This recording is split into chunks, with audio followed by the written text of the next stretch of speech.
আসসালামু আলাইকুম প্রিয় ভাইরা, আশা করি আল্লাহর অশেষ মেহেরবানিতে আপনারা সবাই ভালো আছেন, সুস্থ আছেন। আলহামদুলিল্লাহ, আল্লাহর মেহেরবানিতে আমিও ভালো আছি। প্রিয় ভাইরা, আপনারা ইতিমধ্যে অবগত হয়েছেন যে ইরান এবং ইসরায়েল ব্যাপকভাবে যুদ্ধ চলতেছে। আপনারা গত দুই দিনের ঘটনা সবই জানেন। আপনারা দেখেছেন যে যুগ যুগ ধরে জায়োনিস্ট ইসরায়েল, ইহুদিবাদী ইসরায়েল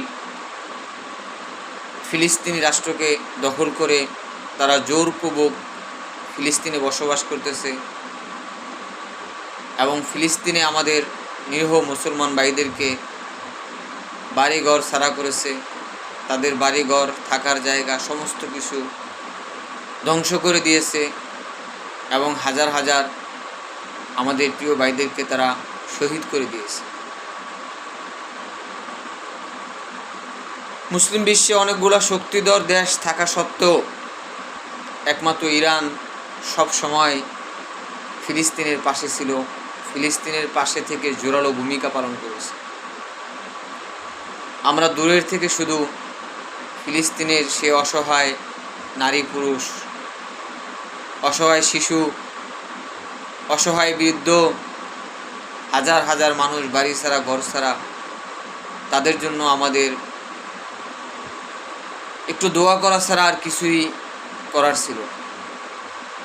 প্রিয় ভাইরা, মুমিনের দোয়া সবচেয়ে বড় হাতিয়ার। মুমিনের দোয়া অস্ত্রের চাইতে বড় শক্তিশালী।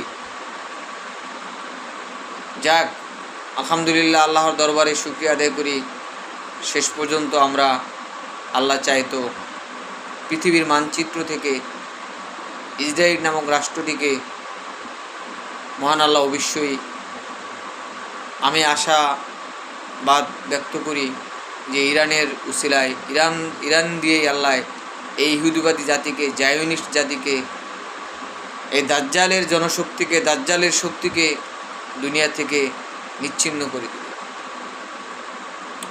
আপনারা দোয়া করবেন সবাই ইরানের জন্য। সবাই যে যেখান থেকে পারেন, যতটুকু পারেন, সবার দোয়ায় ইরানকে রাখার চেষ্টা করবেন।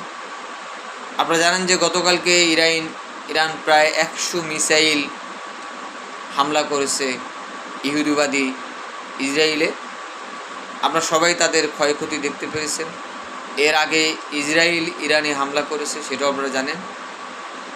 আজকে এই কিছুক্ষণ আগে, ধরেন 10 মিনিট আগে, ইরান আবারও 50টা মিসাইল ইসরায়েলে পাঠিয়েছে এবং এই মিসাইলগুলো সফলভাবে ইসরায়েলে আঘাত এনেছে।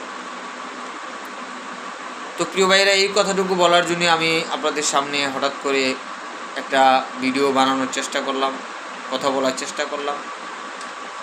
আমার মাইক্রোফোন নাই এবং ফ্যানের একটু আওয়াজ, ফ্যান বন্ধ করলে গরম।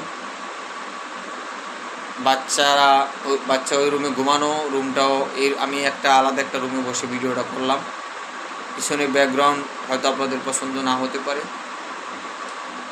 তো আমার ভিডিওতে আপনারা লাইক, কমেন্ট, শেয়ার করবেন। ইনশাআল্লাহ আমি সামনের দিকে আপনাদের সামনে আরও ভালো ভালো কিছু কথা বলার চেষ্টা করব, যদি মহান আল্লাহ আমাকে তৌফিক দেন। আজকের মতো আপনাদের কাছ থেকে বিদায় নিলাম। আল্লাহ হাফিজ। আসসালামু আলাইকুম ওয়া রাহমাতুল্লাহ।